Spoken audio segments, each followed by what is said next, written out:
It's still too high. Got to trim this antenna some more.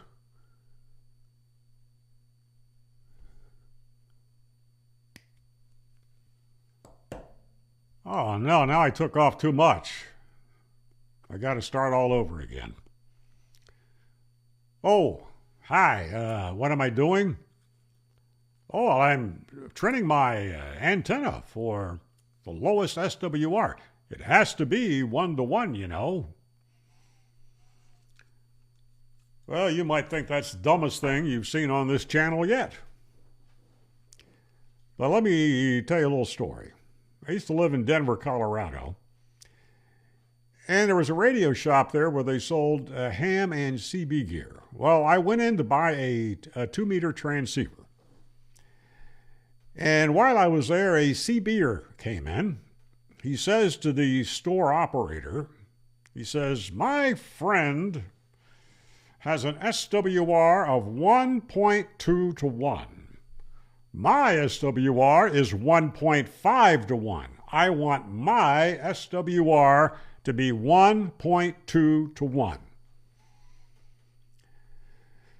And the store owner just kind of shook his head. He said, yeah, let's see what we can do about that. What has caused this fear of SWR? I think a commenter on this forum had the answer. The transition from vacuum tubes to transistors. Now, vacuum tubes look like really delicate devices because they're made out of glass and have, little delicate-looking parts inside. But they can take a lot more beating than a transistor, which is sometimes called the fastest fuse on 3 legs.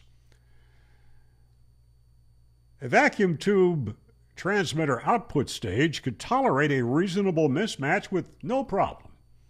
But transistors are another story. That's why transmitters are now designed to start powering down if the SWR hits around 2 to 1. Even that doesn't guarantee the transistors won't blow and you're stuck with an expensive repair bill. So no wonder radio operators have become paranoid about SWR like it's some disease. Before the invention of coax cable, hams didn't care what their SWR was and probably didn't know. They used ladder line, 2 parallel wires separated by spreaders. It's very low loss, works great, and a common all-band antenna was the double ZEP, a dipole fed with ladder line hooked up to a desktop antenna tuner. Worked great, still does. But now we have a higher loss coax cable SWR meters, which were invented in the 1950s, and solid state output stages. I'm not sure we've made a whole lot of progress. However, if you use an antenna tuner, it does not have to be an expensive remote auto tuner. Your transmitter will see a perfect SWR of 1 to 1, so there's nothing to worry about. Your transmitter sees no mismatch and so delivers its full power into the transmission line. What about the additional loss in coax cable? Allow me to quote a man who I call the godfather of antenna and transmission line engineering, Walt Maxwell, W2DU. You can Google his name. He says this: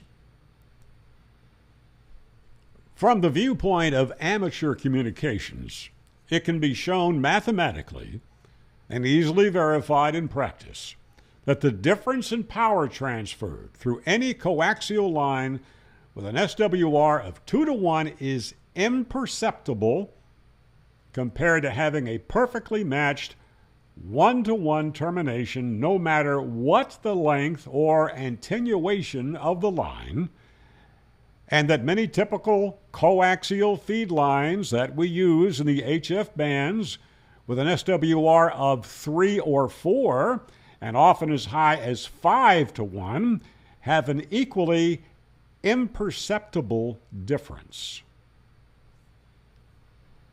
Now, Walt Maxwell was an engineer who designed antennas for about 30 Earth-orbiting satellites, including one that transmitted on more than one frequency simultaneously. I think he knows what he's talking about.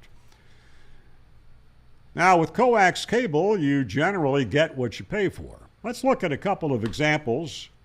On the top of the ham radio HF bands, 10 meters, where coax is going to have the most loss. So let's start with Belden 8237, which is one of their RG8 coax cables.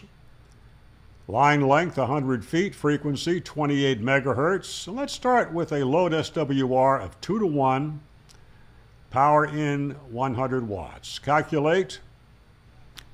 Total loss is just over 1 dB. Now, keep in mind that 1 S unit on your transceiver is 6 dB. That is far less than even a half of an S unit. Now let's start going up in SWR.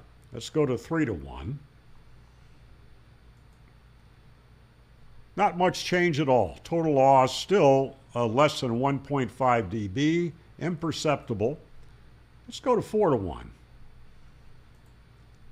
Now we're getting close to 2 dB, which is still less than 1/2 of an S unit.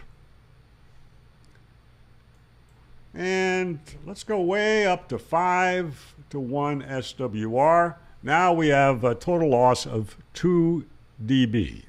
Still imperceptible to the guy that you're having a QSO with. Now keep in mind, all these examples were with 100 feet of coax cable. If your feed line is shorter, you will have even less loss. So use a tuner, try to keep SWR at reasonable levels, and stop worrying about SWR. Consider subscribing to this channel in 73.